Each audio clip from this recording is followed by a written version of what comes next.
Maintenant, les collèges et les écoles d'enseignement catholique reçoivent énormément d'enfants musulmans. Et moi, travaillant dans un collège, j'ai été un petit peu alertée par leur comportement dans le cadre de leur vie de collégien. À Marseille, nous avons une grosse communauté musulmane, multiple et variée, mais pour dialoguer, il faut aussi connaître l'autre dans ses fondements religieux. Et je trouve que c'était important de suivre cette session dans cette visée professionnelle. Je rencontre beaucoup de jeunes autour de la paroisse qui sont musulmans. Donc c'est très intéressant et je les apprécie parce qu'ils aiment parler de Dieu.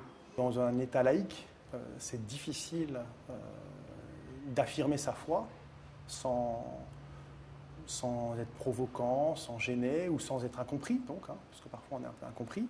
Et c'est vrai que l'islam, de ce point de vue-là, oblige la société française à réfléchir.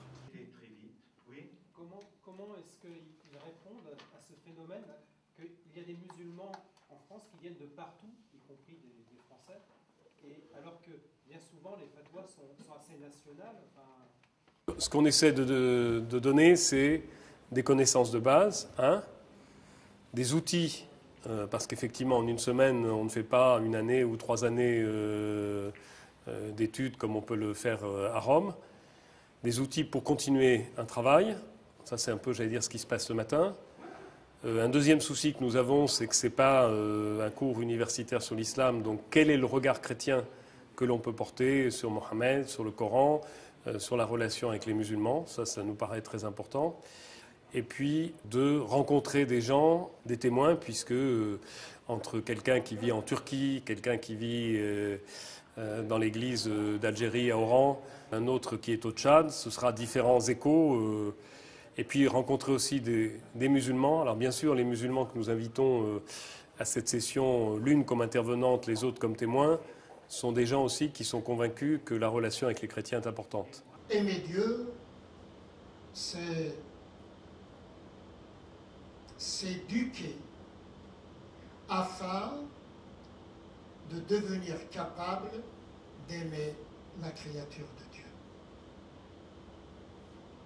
Aimer la créature de Dieu sans tenir compte ni de sa couleur, ni de son statut social, ni de sa position politique, économique ou autre. Aimer les créatures de Dieu, c'est l'expression qui souligne l'authenticité de l'amour que nous portons à Dieu. Cette formation, justement, a l'avantage de poser les bases, de poser les fondements d'une certaine connaissance sur l'islam, ce qui permet ensuite de passer à une deuxième étape, qui est une connaissance plus globale, mais qui après est plus personnelle. Vouloir connaître l'islam nous permet aussi de mieux vouloir connaître notre propre religion. Donc par l'islam, on revient à un travail sur notre propre religion chrétienne. Je pense qu'il y a toute une mission vers nos communautés chrétiennes aussi, qui sont souvent très frileuses par rapport à l'islam et parce qu'ils ne connaissent pas. Qu'il y a des peurs, il y a des a priori, etc. Et je crois qu'il y a un gros travail de connaissance, de sensibilisation au monde de l'islam et aux